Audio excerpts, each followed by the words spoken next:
All right, guys, welcome back. The amp of the week is the Power Acoustik RZR1-2500D, now 1 ohm stable. Let's talk about that.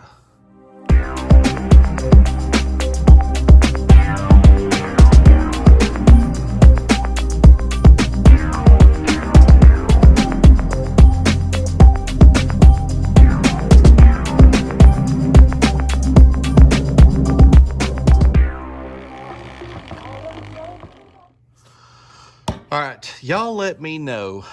You guys, this is what I love about my audience. There's so much more in the know about stuff than I am.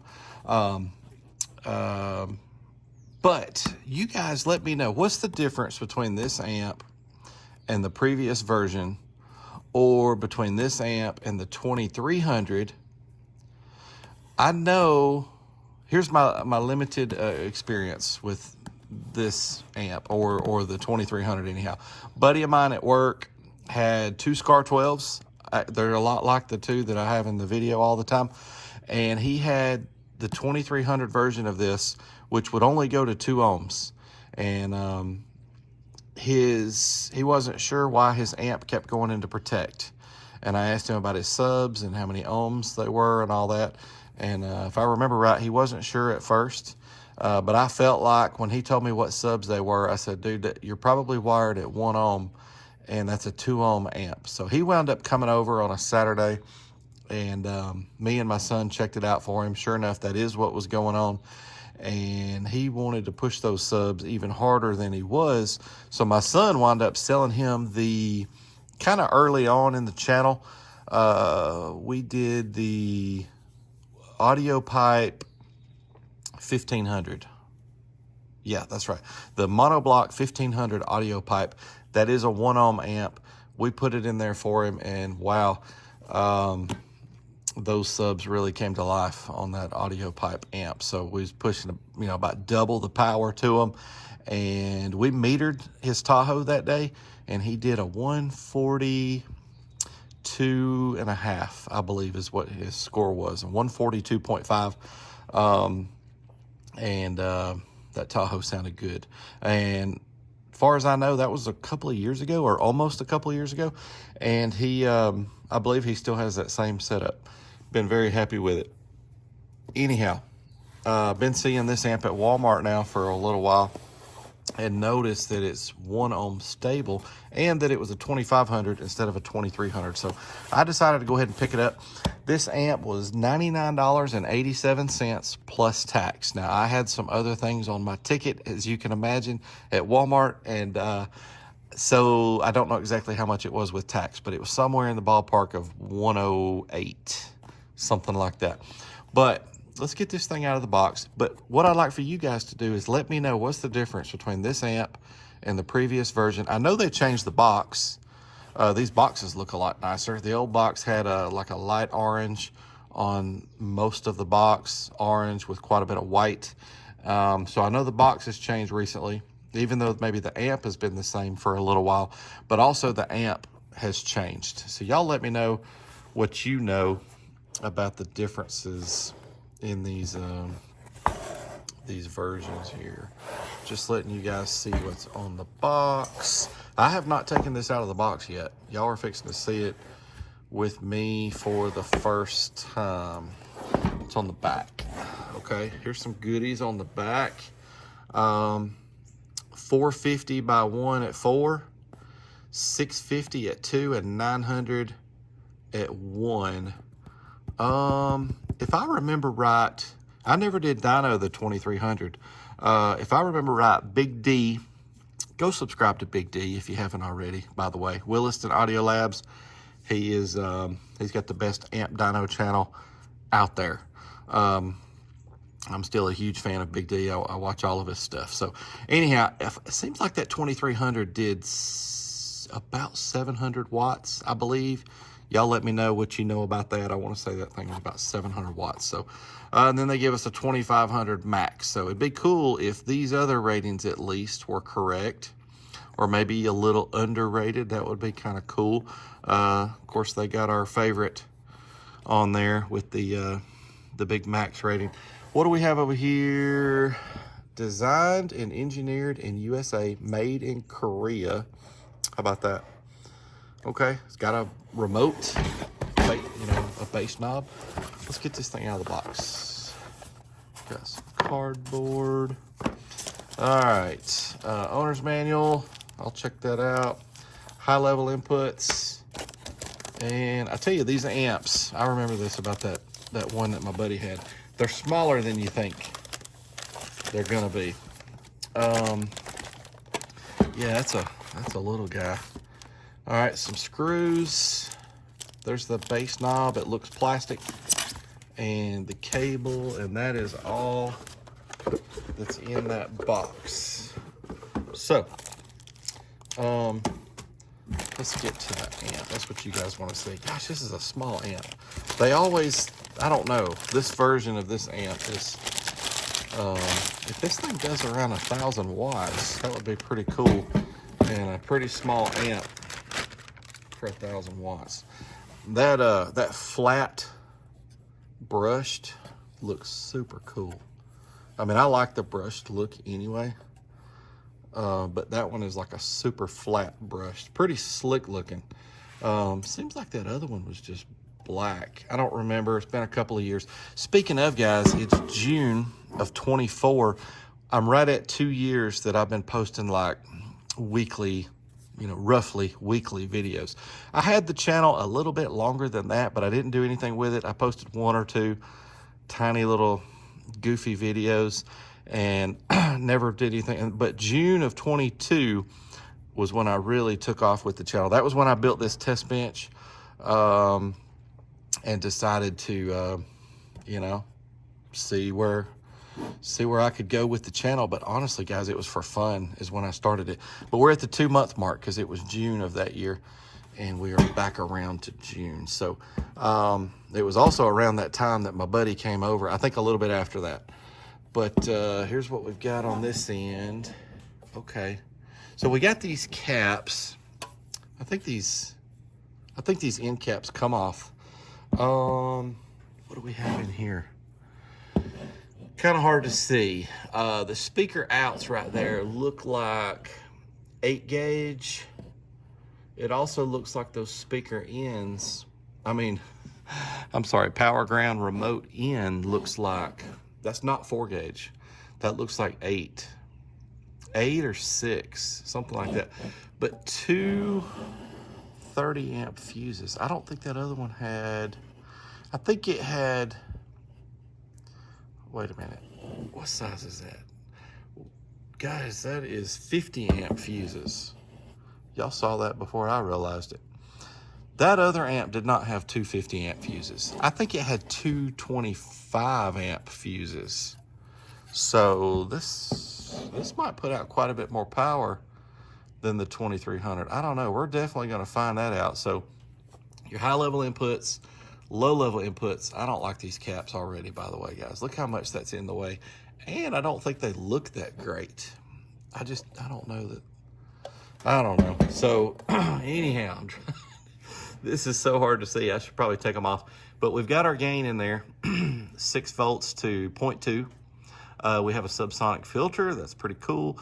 10 hertz to 50 hertz. Bass boost from 0 dB to 12 dB at 45 hertz. I love that they wrote on there at what frequency the bass boost is for. We're going to turn that off. We're going to leave it on 0. And then the low pass is 35 hertz to 250 hertz. So the highest frequency that this amp will play is 250 hertz. So that tells us right there, this amp is for subwoofers only. So don't buy this for your door speakers. And guys, selling all the amps that I do, and I will sell this amp, by the way, for cheaper than I paid for it. This will not be going back to Walmart. I know a lot of people think, well, Walmart's so easy to take stuff back. I'm not doing that. Now, if it tore up on me without me abusing it, it might go back to Walmart. But that's probably not going to happen. And I'll sell it and take a little bit of a loss. I'm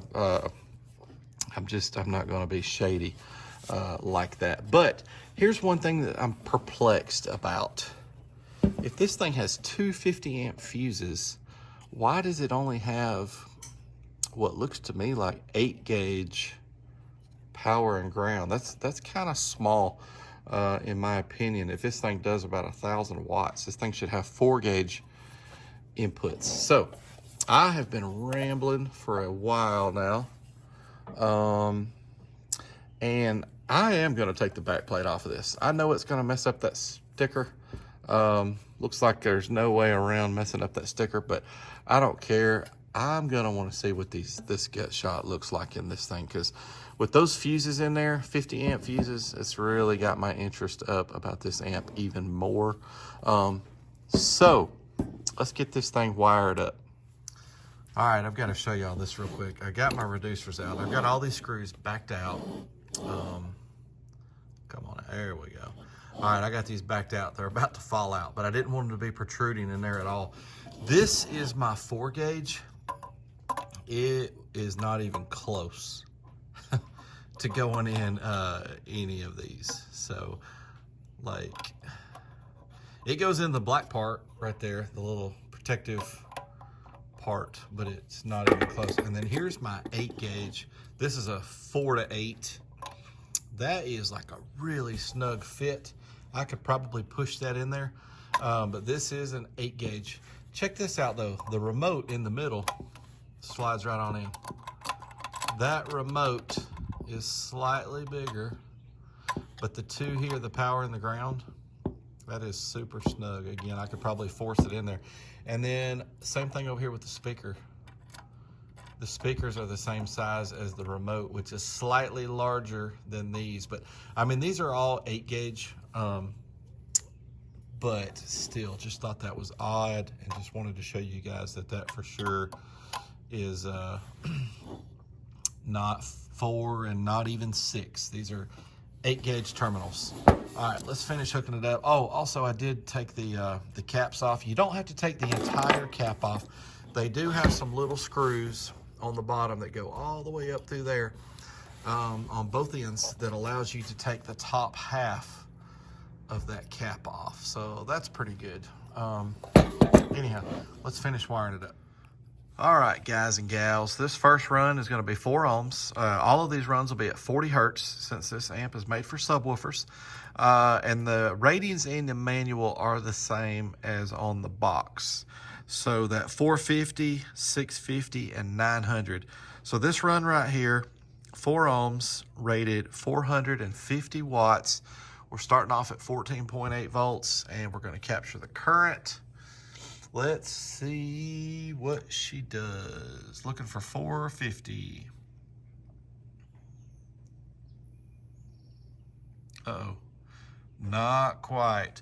And the voltage dropped to 14.7. I saw it out of the corner of my eye. And the current draw was 39.6. Dang. I'm a little surprised. I thought it would at least do those much lower ratings that were on the box and in the manual. Let's try dynamic. What's it gonna do dynamically? Uh-oh, is it gonna get to 450? No. Uh-oh, really close. 423, okay. That was close. All right, let's move on to the 2 ohm test.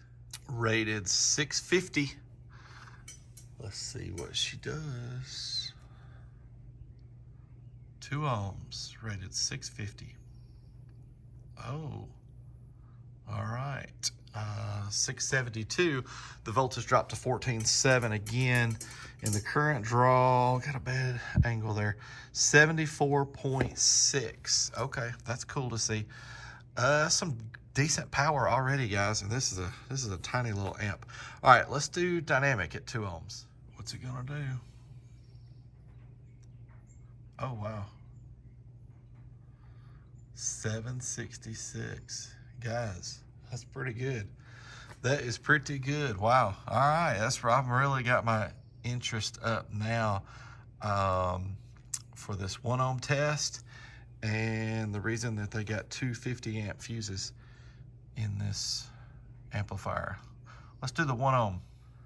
Rated 950, 1 ohm, 14.8 volts. Let's see what she does. Guys, I'm seeing this with you for the first time. I have not done these runs off camera. Rated 950. Wow, 1007. The voltage dropped to 14.5 and the current draw was 128.2. Guys, that's really good. So yeah, I'm pretty sure this is stouter than that 2300 model that they had out a few years ago that only went to 2 ohms. I don't think that amp did 1,000 watts uncertified. So we still got some dynamic testing to do, and you guys know we're gonna roll this over there and stick it on them 2 SCAR 12s, see what it sounds like, see how well it pushes those 12s, and see what kind of dynamic number we get on music on subwoofers. But first, let's do the dynamic right here on the test bench on resistors at 1 ohm. What's it gonna do dynamically at 1 ohm? Oh, guys, wow, this amp even has a lot of headroom. 1311 dynamically. What a stout little amp for $100, just slightly over $100. 106, 108, 110, something like that with tax. Anyhow, let's go put this on those 2 SCAR 12s. All right, what's it gonna do on some subwoofers at 1 ohm? And what kind of power output? And how hard can it push these 2 SCAR 12s up here? Here we go.